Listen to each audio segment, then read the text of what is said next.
Bismillahirrahmanirrahim. Assalamualaikum warahmatullahi wabarakatuh. Halo, perkenalkan saya Sri Rahayu Firmawati, kerap dipanggil Ayu. Saya dari Prodi Sarjana Kebidanan dan Profesi Bidan Universitas Asia Bandung. Nah, kali ini saya akan berbagi tentang persiapan ibu hamil dalam menghadapi persalinan secara Islami di pandemi COVID-19. Ibu hamil mengalami perubahan-perubahan pada dirinya, baik secara fisik maupun psikologis. Dengan terjadinya perubahan tersebut, maka tubuh mempunyai kebutuhan khusus yang harus dipenuhi. Kebutuhan fisik ibu hamil yang harus dipenuhi tidak sama dengan ketika sebelum hamil. Perlu diketahui ya moms, karena ibu hamil harus memenuhi untuk pertumbuhan janinnya, plasentanya maupun dirinya sendiri. Terpenuhi atau tidaknya kebutuhan fisik pada ibu hamil ini menentukan kualitas kehamilannya. Apakah moms sudah tahu bahwa ibu hamil membutuhkan apa? Apakah ibu hamil boleh berhubungan intim? Apa sebabnya ibu hamil mengeluh sering buang air kecil? Mari simak videonya ya. Yang pertama, ibu hamil membutuhkan oksigen.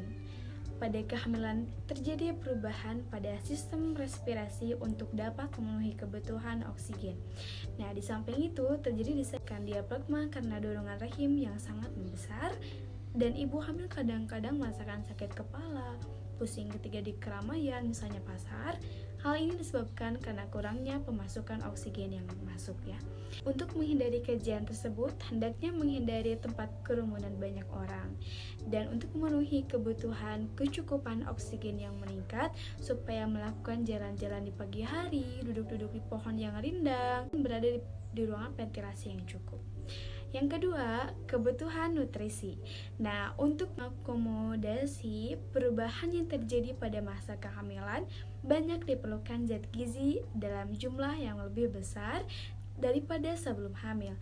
Pada ibu hamil akan mengalami berat badan yang bertambah, dan untuk menambah berat badan bertambah, maka kebutuhan zat gizi perlu dipenuhi dengan kebutuhan sehari-hari dengan menu seimbang seperti protein, kalsium, mineral. Selanjutnya tentang personal hygiene atau kebersihan badan. Nah, bertujuan untuk mengurangi kemungkinan infeksi karena pada badan yang kotor banyak mengandung kuman ya. Pada ibu hamil, karena bertambahnya aktivitas metabolisme tubuh, maka ibu hamil cenderung menghasilkan keringat yang berlebih. Sehingga perlu menjaga kebersihan badan secara ekstra, dan di samping itu menjaga kebersihan badan juga dapat mendapatkan rasa nyaman bagi ibu. Nah, dengan mandi 2 kali sehari, perawatan pulpa dan vagina, perawatan gigi, perawatan kuku, perawatan rambut, serta pakaian. Terutama untuk pakaian ya moms, pakaian yang dianjurkan untuk ibu hamil adalah pakaian yang longgar, nyaman dipakai, tanpa sabuk dan pita yang menekan bagian perut atau pergelangan tangan karena akan mengganggu sirkulasi darah. Selanjutnya, yang keempat, kebutuhan eliminasi buang air besar dan buang air kecil. Untuk buang air besar, pada ibu hamil sering terjadinya konstipasi. Nah, konstipasi ini kemungkinan terjadinya disebabkan oleh kurangnya gerak badan, hamil muda sering terjadi muntah dan kurang makan, peristaltik usuk kurang karena pengaruh hormon, dan tekanan pada rektum oleh kepala bayi. Hal tersebut dapat dikurangi dengan minum banyak air putih, gerak badan yang cukup, makan makanan yang berserat seperti sayuran dan buah-buahan, dan untuk BAK atau buang air kecil dapat memperlancarkan dan mengurangi infeksi kandung kemih, yaitu dengan banyak minum dan menjaga kebersihan sekitar kelamin. Nah, selanjutnya untuk kebutuhan seksual, di mana hamil bukanlah merupakan halangan untuk melakukan hubungan seksual. Hubungan seksual yang disarankan pada ibu hamil adalah yang pertama, posisi diatur untuk menyesuaikan dengan pembesaran perut.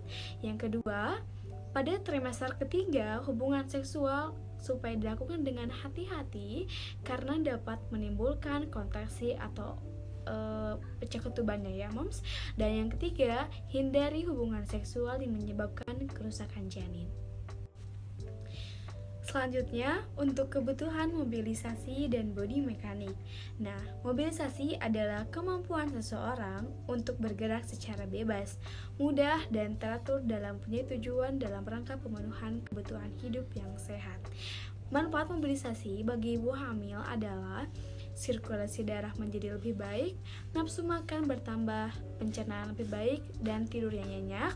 Dan ibu hamil dianjurkan untuk berjalan-jalan pagi dalam udara yang bersih, masih segar, gerak badan di tempat seperti berdiri jongkok, terlentang kaki diangkat, terentang perut diangkat, melatih pernapasan, dan istirahat bila lelah.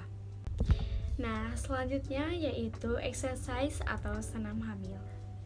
Nah, dengan berolahraga, tubuh seorang wanita menjadi semakin kuat. Selama masa kehamilan, olahraga dapat membantu tubuhnya siap menghadapi kelahiran nanti.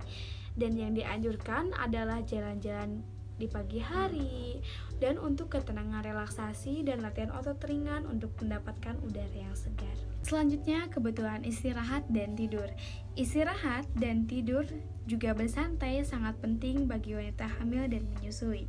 Nah, jadwal itu harus diperhatikan yang baik ya moms, karena istirahat dan tidur secara teratur dapat meningkatkan kesehatan jasmani dan rohani untuk kepentingan perkembangan dan pertumbuhan janin, dan juga membantu wanita tetap kuat, juga mencegah keguguran, tekanan darah tinggi, dan masalah-masalah lainnya.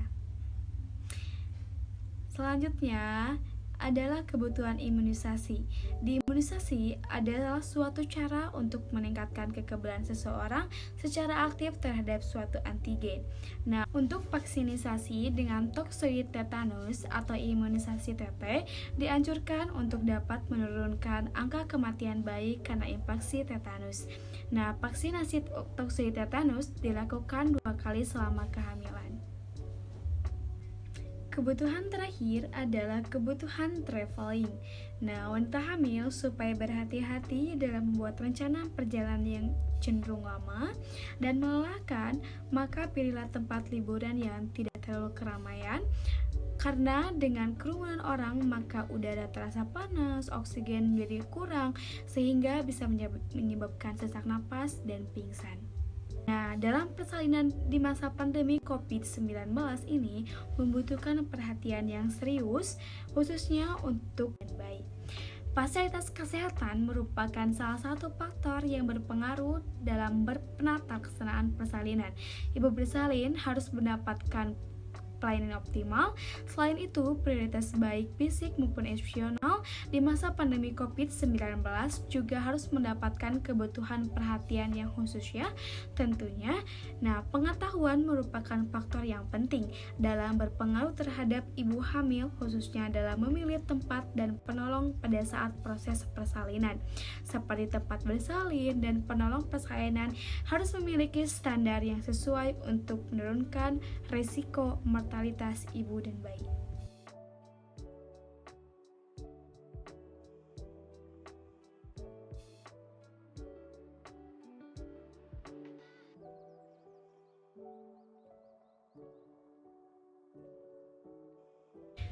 Nah, jika moms di rumah sudah memasuki kehamilan trimester ketiga dan sering kali disebut dengan periode menunggu dan waspada, sebab pada saat itu ibu merasa tidak sabar menunggu kelahiran sang bayi ya. Gerakan bayi dan membersihkan perut merupakan 2 hal yang mengingatkan ibu akan bayinya. Kadang-kadang ibu merasa khawatir bahwa bayinya akan lahir sewaktu-waktu, dan ini menyebabkan ibu meningkatkan kewaspadaannya akan timbulnya tanda dan gejala akan terjadinya persalinan. Ibu seringkali merasa khawatir atau takut kalau bayinya akan lahirnya tidak normal. Kebanyakan ibu juga akan bersikap melindungi bayinya dan akan menghindari orang atau benda apa saja yang dapat dianggap membahayakan bayinya. Nah, seorang ibu mungkin sudah mulai merasa takut akan rasa sakit dan bahaya yang akan timbul pada saat waktu melahirkan. Nah, rasa tidak nyaman akibat kehamilan timbul kembali pada trimester ketiga ini ya. dan banyak ibu yang merasa dirinya aneh dan jelek. Nah, di samping itu, ibu merasa sedih dan akan berpisah dengan bayinya dan kehilangan perhatian khusus yang diterima selama kehamilannya. Dan pada masa inilah ibu sangat memerlukan dukungan dari suami, keluarga, dan tentunya kita sebagai seorang bidan. Nah, untuk trimester ketiga ini adalah saat persiapan aktif untuk kelahiran bayi dan menjadi orang tua. Persiapan melahirkan di tengah pandemi COVID-19, hal yang penting untuk ibu hamil perlu diketahui.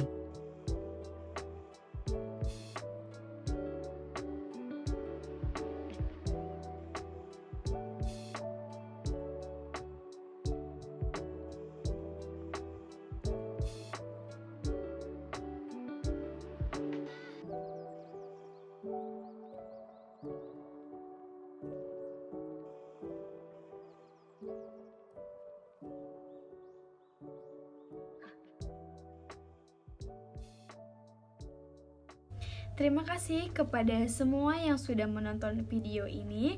Semoga bermanfaat, terutama untuk ibu hamil di luar sana. Tetap semangat menghadapi persalinan nanti. Jangan takut, jangan ragu. Pilihlah tempat persalinan yang standar dan berkompeten. Terutama untuk ibu hamil, jangan lupa kita tetap berdoa, tetap menjalankan ibadah kita, dan jangan lupa untuk tetap selalu berdoa kepada Allah Subhanahu wa Ta'ala, dan bisa dengan berzikir, dan di sela-sela kesibukan, di sela-sela kita bersantai bisa mengaji, dan tetap berdoa di sela-sela menjelang melahirkan ya moms. Semoga persalinannya lancar ya. See you next time.